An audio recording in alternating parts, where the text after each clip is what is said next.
سورۃ التوبہ کا خلاصہ۔ یہ سورت اپنے مضامین کے اعتبار سے پچھلی سورت یعنی سورہ انفال کا تکملہ ہے۔ غالباً اسی لیے عام سورتوں کے برخلاف اس سورت کے شروع میں بسم اللہ الرحمن الرحیم نہ نازل ہوئی نہ لکھی گئی۔ یہ سورت فتح مکہ کے بعد نازل ہوئی تھی۔ عرب کے بہت سے قبائل اس انتظار میں تھے کہ حضرت صلی اللہ علیہ وآلہ وسلم کے ساتھ کفار قریش کی جنگ کا انجام کیا ہوتا ہے۔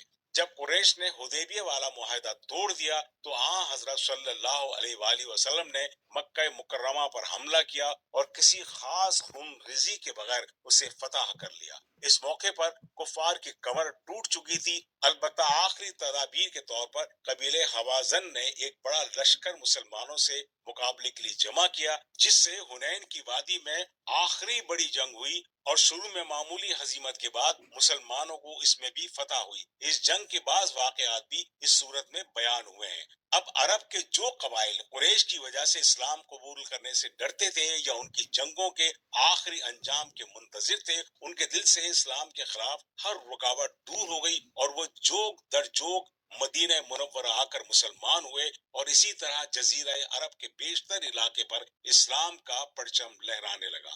اس موقع پر اللہ تعالیٰ کی طرف سے جزیرہ عرب کو اسلام اور مسلمانوں کا بنیادی مرکز قرار دے دیا گیا۔ اصل منشا تو یہ تھی کہ پورے جزیرہ عرب میں کوئی بھی غیر مسلم مستقل باشندے کی حیثیت میں باقی نہ رہے، جیسا کہ حضرت صلی اللہ علیہ وآلہ وسلم نے اس خواہش کا اظہار فرمایا کہ جزیرہ عرب میں دو دین باقی نہ رہنے پائے، لیکن اس مقصد کو حاصل کرنے کے لیے تدریج کا طریقہ اختیار فرمایا گیا۔ سب سے پہلے ہدف یہ مقرر فرمایا گیا کہ جزیرہ عرب کو بت پرستوں سے خالی کرایا جائے۔ چنانچہ جو بچے کچے بت پرست عرب میں رہ گئے تھے اور جنہوں نے 20 سال سے زیادہ مدت تک مسلمانوں کو وحشیانہ مظالم کا نشانہ بنایا تھا، ان کو اس صورت کے شروع میں مختلف مدتوں کی مہلت دی گئی تھی، جس میں اگر وہ اسلام قبول نہ کریں تو انہیں جزیرہ عرب چھوڑنے ورنہ جنگ کا سامنا کرنے کے احکام دیے گئے ہیں، اور مسجد حرام کو بت پرستی کی ہر نشانی سے پاک کرنے کا اعلان کیا گیا ہے۔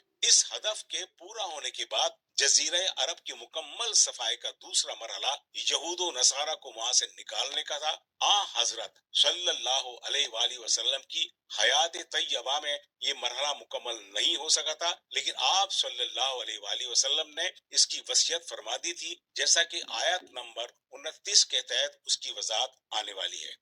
اس سے پہلے روم کے بادشاہ نے مسلمانوں کی بڑھتی ہوئی طاقت کو دیکھ کر ان پر حملہ کرنے کے لیے ایک بڑی فوج جمع کی۔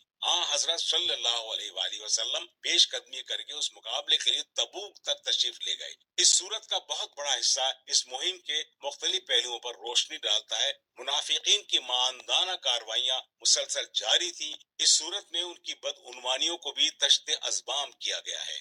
اس سورت کو سورہ توبہ بھی کہا جاتا ہے اور سورہ برات بھی۔